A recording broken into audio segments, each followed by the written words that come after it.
Assalamualaikum warahmatullahi wabarakatuh. Salam kenal, kembali lagi dengan podcast Putri Muda. Yuk kita akan kedatangan tamu yang sangat luar biasa. Siapa dia? Penasaran kan? Nah, ini khusus buat para calon kontraktor ataupun yang kepingin jadi kontraktor ya. Ini ada satu bintang tamu yang saya akan hadirkan dan insya Allah ini edukasinya akan keren banget.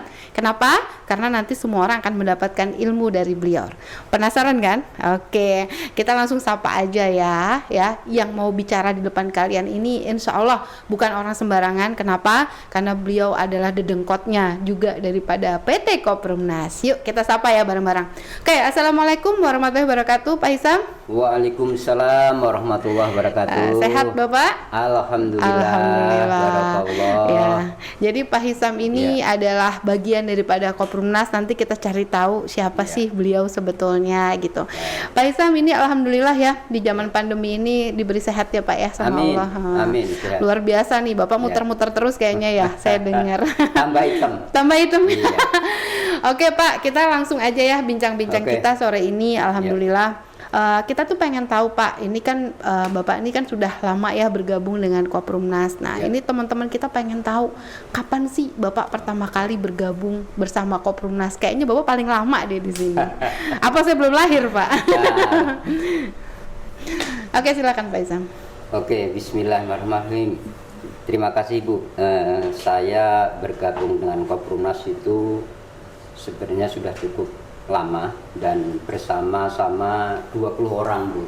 Oh gitu, jadi Koprumnas awalnya yang didirikan 20 orang ya? 20 orang. Oh oke, terus? Nah, tapi 20 orang itu tidak bisa bertahan semua. Kenapa itu Pak? Wah, yaitu banyak alasannya. Oh, dulu tuh yang bergabung sebenarnya yang membentuk Koprumnas itu dulu katanya saya dengar developer ya? Betul. Oh, betul. jadi kumpulan daripada developer karena Bapak dulu masuk dalam asosiasi ya? Betul. Terus ceritanya gimana? Jadi Koprumnas itu dibentuk dengan 20 orang. Itu yang bertahan hingga hari ini itu tinggal saya dengan Pak Dirut. Oh gitu, jadi termasuk pendirinya Koprumnas nih ya, Masya Allah. Terus? Dan saya bergabung bersama Pak Dirut itu memang sudah cukup lama Bu. Sebelum membentuk Koprumnas pun kami sudah berdua sama beliau. Berapa tahun tuh Pak? Ya mau ke 25 tahun. Masya Allah, 25 tahun udah kayak saudara, kayak sahabat ya Pak ya, Masya Allah. Iya, saya sama Pak Dirut itu bisa juga adik, bisa juga murid, bisa juga orang tua. Masya Allah. Karena saya salah pun dimarahin juga saya nggak nganggep dimarahin. Itu ilmu buat saya Bu. Keren. Betul. Jadi apa namanya? Bentar. Jadi ceritanya Koprumnas ini sebetulnya sudah lama dibentuknya. Betul. Tapi baru aktif lagi kapan, Pak? Dibentuknya itu 2016 akhir atau 2017 awal. Oh, udah sempet jalan dulu. Sudah sempat jalan. Tapi nggak jalan. Ya kita dulu itu ngantor pertama juga di Binagraha Bu. Oh gitu. Di sana itu saya dengan Pak Dirut. Waktu itu sekretarisnya Pak Haji. Lupa saya karena lupa ya saking udah lama ya. Terus sehingga ya itulah kita memang juga tidak mudah di Koprumnas itu. Di antara 20 orang yang tidak bertahan itu kan juga mungkin berpikirnya kesannya nggak rasional usaha kita ini Koprumnas itu. Ya karena Pak Dirut itu kan Pak Aris itu kan punya pemikiran yang saya sebagai orang dekat beliau tahu visi misinya beliau. Saat beliau juga menggagas melahirkan Apernas, terus setelah terbentuk pemilihan ketua umum dia kan sudah tidak mencalonkan lagi, yaitulah akhirnya mendirikan Koprumnas ini. Nah sehingga saya melihat bahwa alhamdulillah saya dengan Pak Dirut itu memang sudah tahu beliau yang begitu banyak pengalamannya. Saya yakin bahwa sesuatu ini karena kan insya Allah bermanfaat untuk orang banyak, terutama orang-orang kecil. Kalau Pak Dirut itu mengatakan pengen membantu masyarakat GEL. golongan ekonomi lemah. Oh, GER Nah, namanya, GER, golongan GER. ekonomi Lemah. GEL, GEL. Iya. Oh, kalau sekarang kerennya MBR kan ya, MBR, masyarakat berpenghasilan rendah. rendah. Jadi emang beliau dari dulu emang punya cita-cita Betul. kepingin itu ya. Betul, Jadi Bu. kayaknya orangnya ini banget ya. Betul. Apa sih kalau kata orang tuh empatinya tinggi Betul, terhadap betul, orang betul. kecil ya. Iya. Bapak memang mengikuti dari awal, dari Ngikutin mulai beliau dari apa dulu DPRD. Ya, saat beliau masih sama-sama di PAN, Bu. Masya Allah. Jadi Nah, Bapak dari PAN. Saya juga wakilnya beliau. Wah, Masya Allah, Diuji Pak kerennya. Dirut itu dari di PAN, Oh, bukan dia pernah dan Kopurnas, Oh bukan. gitu ya. Jadi Bang Bapak tuh emang loyal lah ya. Iya. Terus posisi Bapak sekarang di Bagaimana? Koprimnas apa sih? Saya ini sama Pak Dirut juga dengan Ibu Putri dikasih amanah sebagai apa ya? Ya sekretarisnya beliau lah. Wih, Sekretarisnya Dirut. mantap. Jadi emang Dan- tangan kanan kayaknya. Iya, enggak lah. Kalau Pak Dirut enggak, saya yang kenal beliau dia enggak pernah tangan kanan, tangan kiri enggak penting. Semuanya dia. Iya. sama ya Iya, buat saya beliau paham ya. beliau. Oke. Iya. Jadi sekarang tugas Bapak di Koprimnas ini posisinya membantu dalam hal apa, Pak? Nah, saya di Kopurnas ini membantu dalam hal mewujudkan Pembangunan. pembangunan rumah. Bu. Oke, pembangunan. Artinya Iya. Bapak yang mencari kontraktor. Mencari Ih, kontraktor. Ini penting loh, Pak. Iya. Kalau nggak ada kontraktor nggak bisa jalan loh. Betul, Nah, betul, ini kan Bu. saya dengar katanya di Jonggol udah Iya. ada yang dari Bapak dicarikan. Ini terus Iya. terang, Pak. Ketika saya lemparkan SOP ya, Pak ya, Iya, ke iya. masyarakat ataupun Iya. ke konsumen-konsumen yang lain. Itu bilang katanya SOP Kopurnas tuh nggak masuk akal dan nggak mungkin. Terus gimana seorang Pak Hisam bisa meyakinkan kontraktor kami yang sudah jalan alhamdulillah di Jonggol, Iya. kok dia mau dengan SOP kita itu loh, Nah. Pak. Kasih dong rahasianya, Pak. Rahasianya gini, Bu. Memang tidak mudah mencari kontraktor untuk Kopurnas. Bahkan saya di Apernas itu kan anggota kita kontraktor Yes. sama pengembang ya, developer artinya. Artinya sentuhan dengan kontraktor itu bukan hal baru sebenarnya. Yes, betul. Tetapi untuk di Kopurnas itu memang dibutuhkan segala-galanya, Bu. Dibutuhkan kesabaran, Betul. keikhlasan, Betul. ya kerja keras lah. Kalau Pak Dirut mengatakan K4 itu yang sering saya dengar itu. Iya, Kerja 4K tuntas, ya. ya 4K. Nah, kalau untuk kontraktor Kopurnas itu, saya jujur memang mencari seorang kontraktor yang setidak-tidaknya paham tentang visi misi Kopurnas. Oke. Ya, bahwa visi misi Kopurnas itu kan luar biasa, Bu ya. Usaha untuk menghindari riba, Betul. mencari apa ya, membantu orang kecil, itu kan sesuatu yang luar biasa. Betul. Dan itu memang perintah agama seperti itu. Saya meyakini walaupun mungkin tidak cepat, tapi insya Allah terbukti sudah ada. Sudah ada, dan ini saya sudah dapat. Alhamdulillah beliau juga sudah siap, bahkan sudah ngambil SPK juga. Cuman kebetulan ini musim lagi COVID ini, beliau juga lagi kena reaktif. Jadi lagi isoman ya. Isoma Oke. beliau. Itu meyakinkannya gimana sih, Pak? Meyakinkannya begini, bahwa Kopurnas ini kan usaha yang non bank. Bahwa kontraktor juga harus paham itu, Bu. Yang saya tekankan, memang saya menekankan bahwa bekerja harus, karena bekerja itu yang dicari juga pasti lebih atau untung. Nah, di Kopurnas mikirkan hal itu sebenarnya.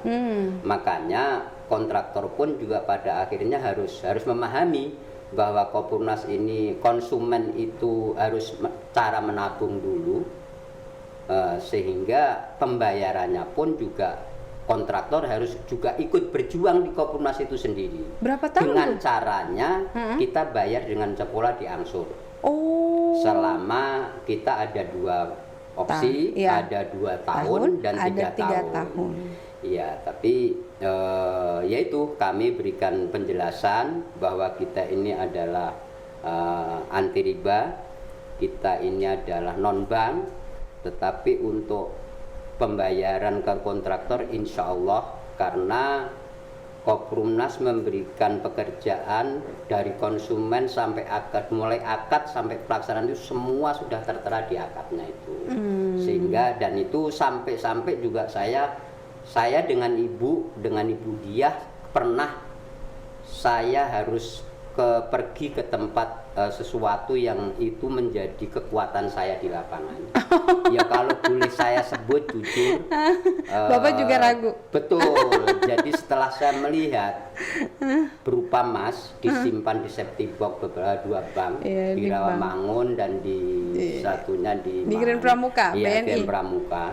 Dari situ saya semacam punya tenaga baru, punya semangat baru bahwa insya Allah ini berjalan. Tapi, artinya Bapak lebih pede ya? Lebih pede, yakin saya. Dan ada fotonya nih loh, saya pegang. Betul, Bu. Di videoin juga. Itu memang membantu, Bu. Membantu khusus, meyakinkan kepada membantu kontraktor yang memang sudah, apalagi kontraktor yang sudah kenal juga punya keinginan riba, Bu, menghindari riba. Itu lebih enak. Satu visi ya? Betul, tapi tantangannya gede. Saya kemarin sudah dapat. Namanya Pak Haji Atta. Iya. Pak Jumar panggilannya itu. Nah, beliau itu dirut Bu sebagai usaha di PT itu sebagai dirut. Tapi direktur keuangan sama direktur teknik itu belum siap. Padahal beliau sudah ngambil SPK. Masya Allah. Jadi tantangannya juga dari internal mereka betul, juga ya. Betul, banyak Bu. Di samping kita, di samping juga ini ya manajemen. Kalau memang itu yang berangkat berbadan hukum. Iya. Tapi kan, kalau yang pribadi, pribadi relatif lebih mudah. Lebih seperti mudah. yang sudah dihuni itu, yang sudah di STK-kan itu kan Haji Jazuli itu kan perorangan. Perorangan. Nah ya. makanya alhamdulillah Pak Dirut dan Putri memberikan pengarahan ke saya. Tidak mesti harus badan hukum, yaitu lebih mudah saya untuk action di lapangan. Jadi sebetulnya gini Pak, tantangan yang terbesar di kontraktor adalah bagaimana cara meyakinkan kontraktor bahwa Koperumnas ini, karena nggak ada jaminan ya Pak ya? Nggak ada. Ke mereka nggak ada ya? Saya tapi bilang luar biasa. Allah. Tapi luar biasa loh Bapak bisa meyakinkan mereka, karena nggak semua orang ya Pak ya. Kebanyakan tuh mereka yang mau nanya SPK atau SOP-nya Pak, itu mundur dengan teratur.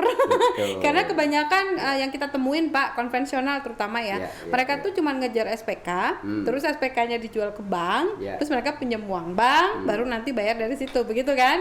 Nah, tapi Koperumnas enggak ya. Kita cari orang yang benar-benar punya uang. Betul, dan, yang punya modal. Ya, dan Pak Dirut sendiri juga agak milih-milih tuh Pak. Betul. Pernah ada yang mau modalin pakai uang bank, ditolak loh Pak. Itu terjadi juga unik. di saya. Oh gitu ya? Iya, sudah saya ajukan karena tawang bank, beliau juga nggak mau. Iya, jadi emang Pak Dirut tuh unik ya Pak ya. Kita ngikutin cara berpikir beliau, Bapak aja sering bingung lihat manuver-manuvernya ya.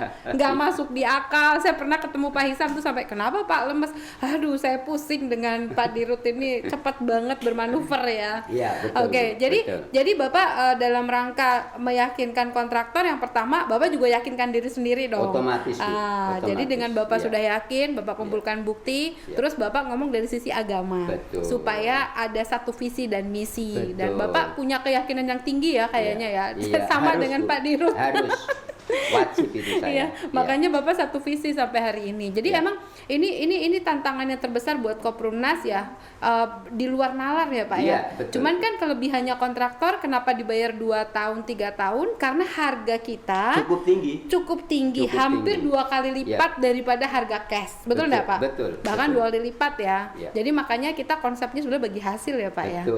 Makanya itu daya tariknya sengaja gitu. Jadi secara tidak langsung sebetulnya kan gini Pak, banyak nih orang yang nyerang kita nih Pak. Wah kayaknya Bapak udah kenyang juga diserang ya. Pak Hisam ini termasuk yang diserang Bapak Ibu. Alhamdulillah ya Pak ya, kita semakin naik kelas ya. Ya, jadi banyak yang menyerang Pak Hisam ini kan dari mana Koperumnas bisa bangun gitu loh. Sedangkan seakan-akan dugaan atau banyak orang bilang kita mengumpulkan dana masyarakat gitu. Nah itu Bapak dalam menyikapi orang-orang seperti itu Pak, yang notabene mereka seakan-akan lebih tahu lah daripada kita gitu kan. Itu gimana sih Pak Bapak menyikapinya itu loh? Karena kan pasti Bapak sendiri pasti banyak, saya yakin lah sepositifnya kita kalau dikasih negatif terus kan lama-lama kita jengak ya Pak. Nah gimana tuh? Kalau saya Bu, karena saya yakin saya yakin bahwa niat kita itu mulia, kita harus juga usaha. Persoalan orang melihat kita, ya anggap anggap beliau tidak percaya, ya boleh aja, karena memang juga tidak rasional usaha kita ini. Kopernas itu tidak rasional. Ya iyalah, konsumennya yang nggak punya uang, syaratnya hanya punya napas. Sama KTP kan tidak rasional. Wajar.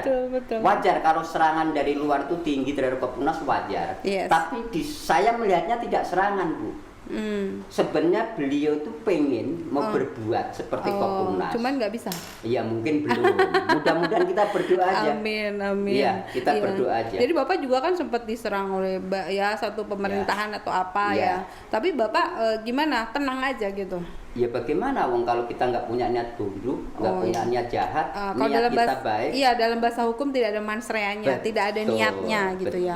Nah ini Pak, satu lagi nih, ini kan banyak yang tanya juga ke saya ya, Bu, ini kan kontraktor kadang-kadang suka minta jaminan tuh Pak. Nah sebetulnya di Koperumnas sendiri seperti apa sih Pak jaminannya terhadap kontraktor? Mereka tuh suka kalau nanti nggak bayar gimana? Adalah rasa ketakutan seperti itu. Saya yakin yang nonton juga semoga bisa dibagikan pada calon kontraktor ya. Betul. Banyak Bu, banyak. Jadi memang kendala yang saya sama kontraktor sudah saya penjelasan itu memang ujung-ujungnya itu tanya kepastian atau jaminan bayar. Betul. Ya saya bilang padahal dari awal saya sudah katakan jaminannya Allah, saya bilang. Ya karena kita kalau tidak percaya dengan kekuatan Allah, karena usaha Kopernas itu memang tidak main akal. Iya betul. Ini main hati. Betul. Panggilan hati lah ya. Panggilan hati. Nah sehingga kalau toh memang itu harus pakai jaminan, kita pun juga bisa memberikan jaminan.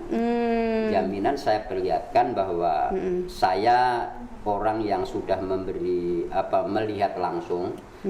Bahkan dan emas ini adalah hanya khusus untuk kontraktor, tidak dipergunakan untuk apapun selain untuk kontraktor enggak. Nah saya dengan itulah saya memberikan penjelasan. Kalau memang oke secara SOP kita, ya kita lanjut.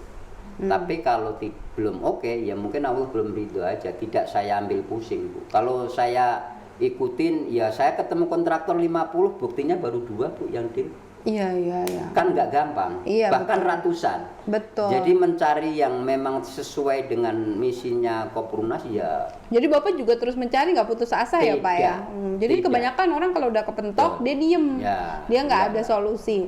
Nah terus gini Pak, jadi saya boleh simpulkan, ini kan banyak yang tanya ya, bahkan maaf dari pihak pemerintah pun nanya, dari mana Koperumnas bangun ya? Mungkin ini bisa saya simpulkan Pak. Yang pertama adalah Koperumnas mendapatkan lahan dicicil 5 tahun. Betul. Anggaplah kalau 5 tahun per meternya 200.000, berarti kan 50 miliar. Betul. Kalau kita pinjam ke bank Pak, kan kita nggak ada uang Pak, tapi Allah yang akan meminjamkan. Betul. Itu yang pertama. Betul. Nah artinya dari sisi lahan 50 miliar selama 5 tahun. Terus yang kedua dari sisi kontraktor. Kontraktor itu kita bangun di tahun ketiga ya Pak ya, setelah ada IMB ya. Oke, itu di tahun ketiga kita dapat 3 tahun atau 2 tahun lah ya. 2 tahun atau 3 tahun. Ini alhamdulillah itu juga modal. Anggaplah misalnya 50 unit itu anggaplah dapat misalnya 3 miliar. Nah, berarti kalau misalnya ada 200 berarti hampir 12 miliar. Betul. Berarti kan itu modal juga, Pak? Betul. Nggak pakai uang bank kan? Enggak. Nah, enggak. itu kebanyakan mereka logiknya nggak nyampe. Ya itu tadi, Bu. Jadi nggak usah dipikirin yang luar. Kita maju terus, Bu. Betul, Masya Allah. Jadi emang konsep inilah yang tidak dimiliki, dan saya yakin nggak semua developer ya Pak ya bisa. Makanya kita dibilang monopoli itu. Ya. Kok monopolinya dari mana ya? Ya karena kita pasarnya beda. Kita pasarnya bukan pasar developer kebanyakan. Kalau pasar developer kebanyakan mereka yang punya gaji tetap, mereka yang kena BI checking, ataupun mereka yang PNS atau segala macam. Sedangkan kita siapa sih Pak? Kita sasarannya orang-orang kecil. Bapak udah lihat sendiri ya? Yang terima kunci rumah rata-rata mereka pekerjaannya apa Pak di lapangan? Iya, yang saya kalau menceritakan, saya punya kejadian yang saya kalau cerita ini bisa merinding dan netesin air mata, Bu. Kenapa Pak? Saat ini kejadian saat kita mulai bangun pertama di Jonggol, kira-kira jam 5 sore saya itu kedatangan tamu, suami istri sama bawa anak 1 naik motor. Masya Allah. Terus? Nah tiba-tiba sampai di lokasi itu dia duduk di jalan. Duduk di jalan. Saya datengin, saya tanya, Pak, Bu, mohon maaf, apalagi nggak enak badan, kok tiba-tiba sampai di lokasi kok terus diem aja. Saya tanya 2 kali nggak jawab, akhirnya 3 kali jawab, Bu. Ternyata apa? Dia haru, bahkan karena dia dengan kawannya bergabung dengan Kopurnas, ngambil rumah Kopurnas itu, tapi kawannya keluar, Bu, karena nggak percaya. Nah, ternyata setelah kita bangun pertama itu, beliau sampai nangis. Alhamdulillah dia akhirnya ada punya rumah betul. Dia itu tukang parkir, masih ingat saya itu. Dia angsuran 700, Bu. 700.000. Nah, itu yang menjadi menambah kekuatan saya. Karena apa?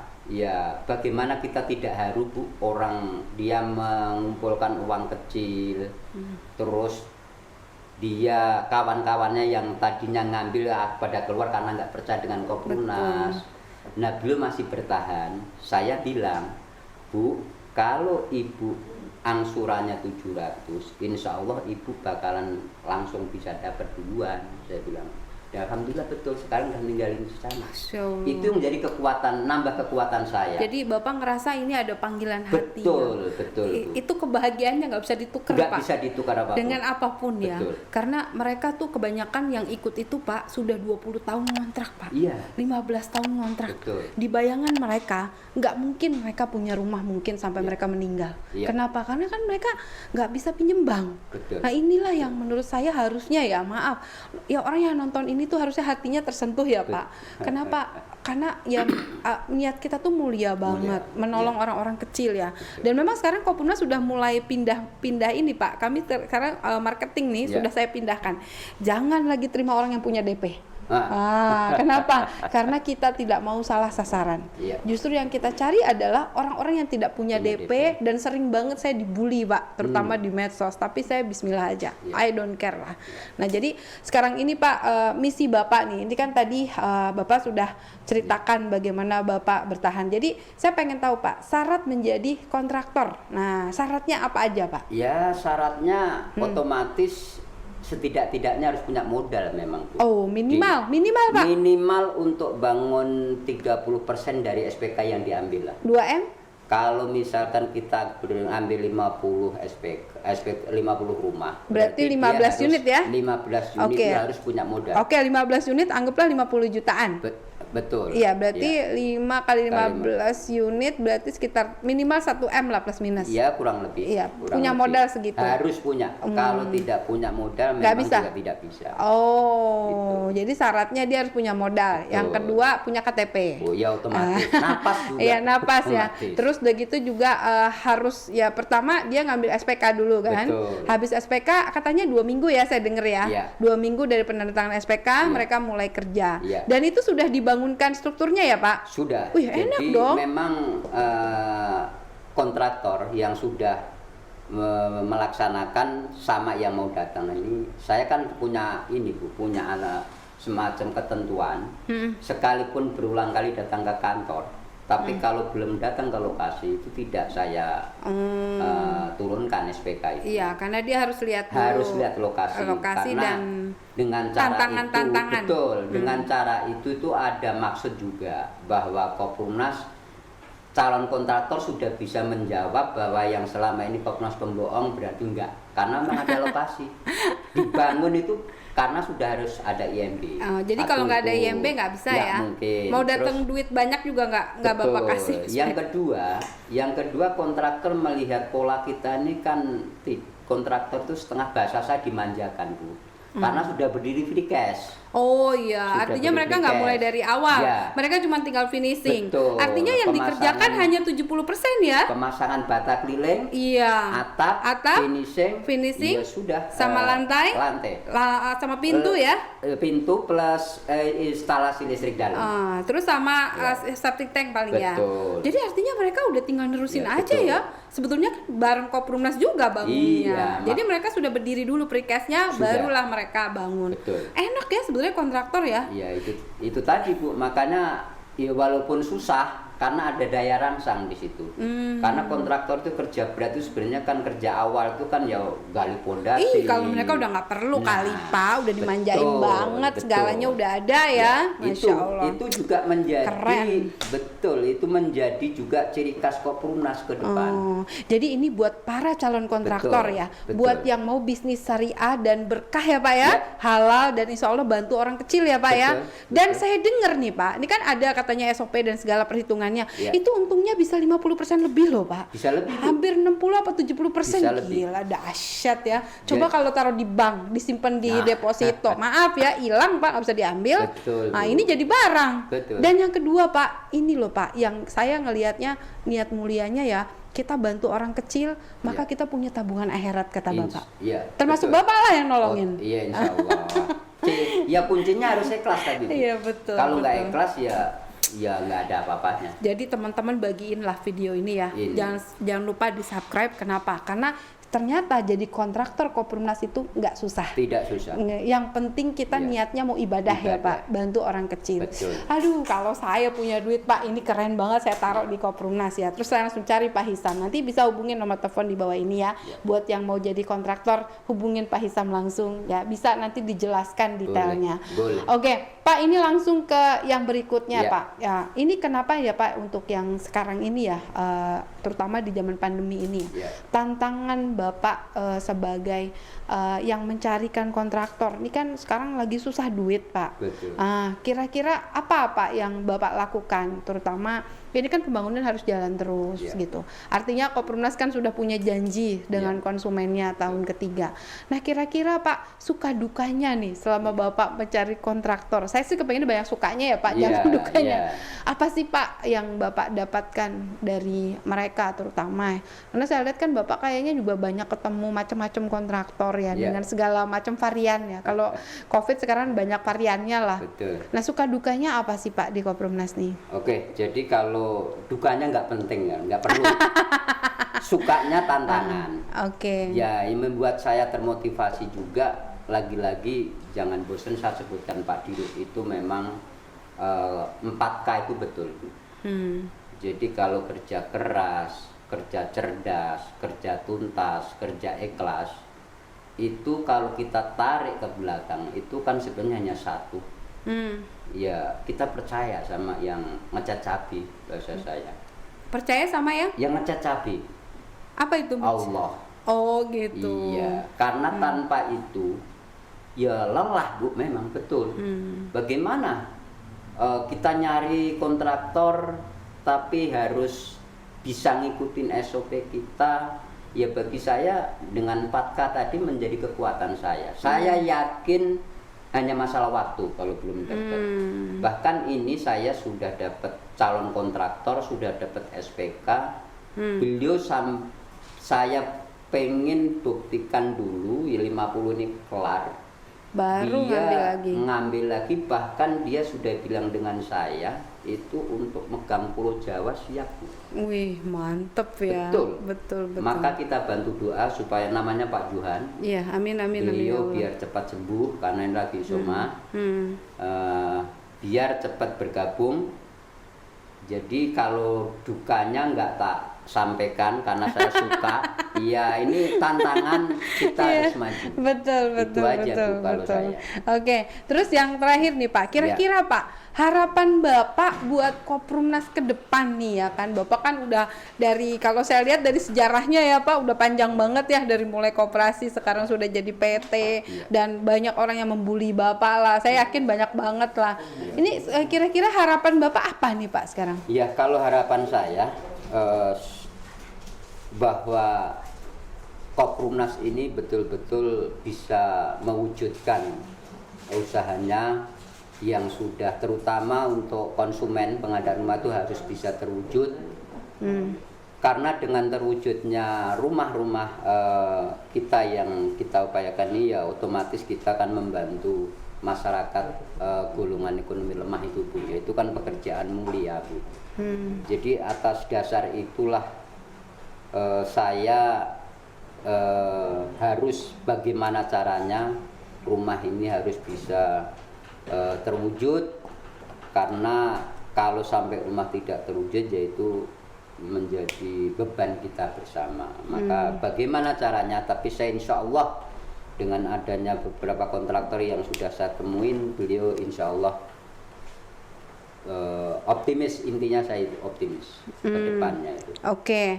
Terus Pak, ini untuk yang terakhir nih Pak ya. Kira-kira Bapak ada pesan-pesan nggak sih untuk para calon konsumen ya yang belum bergabung, calon kontraktor atau para dirlok, agen cabang ataupun para konsumen, kira-kira pesan-pesan Bapak untuk mereka apa nih Pak?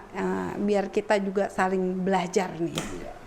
Ya pesannya mungkin juga harus terbuka, bahwa manajemen Koperumnas ini kan manajemen yang sangat terbuka.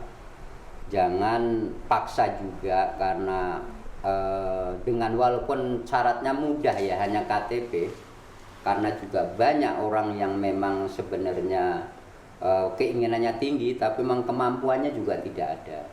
Nah sehingga harus membawa konsumen itu ya orang-orang yang butuh betul. Kalau Pak Dirut bilang ya yang butuh rumah yang kita cari. Ya itu, jadi para dirlok itu ya harus selektif juga pada ujungnya. Jangan cari orang yang pintar keblinger, jangan. yang punya duit banyak Iya. gitu. Jadi nanti salah sasaran ya Betul, Pak ya. Jadi betul. sasaran kita harus fokus benar-benar kepada Orang gel. yang butuhkan. Gel Ya, tadi betul, ya. iya. Golongan ekonomi lemah baru dapat nih saya. Betul. Terus atau MBR. Iya. Masyarakat berpenghasilan rendah supaya jadi tepat sasaran. Betul. Jangan sampai kita salah sasaran. Iya. Akhirnya yang repot Bapak kan? Iya. Dan saya. Aduh keren banget nih bincang-bincangnya dengan Pak Hisam ya. Beliau nih salah satu orang yang sangat konsisten dan juga istiqomah. Dan Bapak sekarang kegiatannya keliling ya Pak ya? Keliling. Memastikan Ya. pembangunan berjalan. Ya, yang pasti saya Senin, Rabu, Sabtu itu pasti ke lokasi. Jadi sibuk sekarang ini. jadi Bapak muter ke proyek-proyek kita di Jabodetabek ya? Iya. Itu apa yang Bapak sering temukan di lapangan? Ya kita kan kebetulan kan saat ini yang sudah mulai ada pekerjaan ada 2 lokasi Bu. Tapi yang rutinitas kita kunjungi itu ada 3 lokasi, di Jonggol, di Tajur, sama di Ciampea. Terus? Nah kalau di Jonggol itu memang saat ini sedang pengerjaan, baru aja selesai itu pengecoran jalan, saluran. Iya. Nah itu alhamdulillah. Nah nanti kalau di Tajur sedang berdiri, sedang dikerjakan juga unitnya sama salurannya. Nah kalau yang di Ciampea ini kebetulan kemarin juga dari sana, itu yang saya lihat sebenarnya kan saluran sudah ada Bu itu, cuman karena rumputnya itu ya karena di Bogor cuacanya seperti ini, rumput itu cepat sekali tumbuh tinggi, makanya perlu kita pikirkan juga itu maintenance-nya tinggi loh Bu. Kalau ya seminggu sudah segitu tinggi lagi rumput. Terus? Nah, itu kan berarti otomatis kan dana keluar itu tinggi juga ya. Nah itu memang perlu dipikirkan Bu untuk khusus Ciampea menurut saya. Terus? Nah ya saya kemarin sempat ngobrol dengan Pak Didi juga itu untuk gimana caranya. Ya kalau kita semprot pagi sore hujan nggak ngaruh Bu. Ya saya juga harus gimana itu caranya itu. Itu aja sih. Jadi kalau yang rutinitas saya kunjungi itu 3 lokasi itu. Jadi Bapak memastikan semua pekerjaan mereka sesuai dengan SOP. Betul. Oke. Jadi bincang-bincang kita hari ini luar biasa ya Pak. Jadi kalau saya simpulkan ya, jadi buat teman-teman yang memang kepingin jadi seorang kontraktor ya atau seorang pengusahanya lah ya Pak. Karena kan kita juga menggandeng mitra-mitra calon kontraktor yang memang satu visi sama kita. Nanti Anda boleh hubungin Pak Hisam langsung ya, dan nanti bisa dibicarakan. Tapi kita sudah ada SOP-nya semua ya Pak ya. Jadi Anda tinggal datang aja, minta diberitahu bagaimana cara SOP-nya, dan ini boleh perseorangan atau boleh badan hukum. Ya. Jadi nggak ada masalah. Kalau cuman KTP sama napas datang ke Bapak nekat punya duit 1 M mau jadi kontraktor boleh ya Pak. Bisa. Dan insya Allah Bapak bimbing juga ya. Bisa, karena sebenarnya nggak susah ya Pak ya. Yang paling penting niat kuat, ingin ibadahnya. Betul. Jadi buat teman-teman ya keep istiqomah ya. Terutama buat Anda yang sekarang sedang menjalani. Kita juga Bapak baru tahu ya kita ada nanti namanya cabang Dinara. Nah itu kan sudah ada di seluruh Indonesia juga. Nah ini juga salah satu tantangan juga Pak buat mereka. Saya sih selalu minta cabang Dinara kalau bisa tuh di locknya supaya dia ada rasa memiliki bahwa ini saya menjadi developer Kopurnasnya yang syariah gitu ya. Nah ini nanti insya Allah Pak Hisam juga akan berkunjung ke lokasi-lokasi kita di luar daerah ya Pak. Sudah punya kartu vaksin ya. Udah bisa terbang beliau ya. Jadi emang ini sekarang ribet ya Pak ya. Mau keluar kota apa sekarang harus ada vaksin Pak. Masya Allah. Kita udah vaksin ya Pak Kopurnas ya. Oke, jadi buat teman-teman seluruh Indonesia, terima kasih Pak bincang-bincangnya hari ini. Semoga pencerahan dari Bapak tadi bisa juga membuka mata hati dan mata batin saudara-saudara kita, terutama para agen cabang Pak, yang mereka juga ingin jadi kontraktor. Sangat dibuka banget karena bisa perseorangan ya. Syarat tuh cuman KTP doang. Bikin napas dan punya modal. Dan kalau bisa modalnya jangan dari bank ya Pak ya. Kita benar-benar menjaga sumbernya, tidak riba. Oke, buat teman-teman se-Indonesia, terima kasih podcast hari ini menarik banget ya Pak Hisam. Terima kasih banget ilmunya dan beliau adalah orang yang paling lama di Kopurnasnya Bapak Ibu. Jadi jangan sampai lewatkan dan tolong dibagikan kepada saudara-saudara ataupun calon-calon kontraktor di luar sana yang mereka minta penjelasan. Jadi biar nggak banyak ngomong, nanti bisa langsung ketemu dengan Pak Hisam ya Pak ya. Oke, terima kasih Pak. Saya mau pamit mundur diri. Dan semoga apa yang kita pelajari hari ini bisa bermanfaat. Dan terima kasih ilmunya. Saya ingat tadi 4K, panggilan hati dan niat mulia. Mantap. Oke, sahabat-sahabat podcast semuanya, saya Ibu Putri dan Bapak Hisam akan mundur diri. Terima kasih. Wassalamualaikum warahmatullahi wabarakatuh. Merdeka dari riba.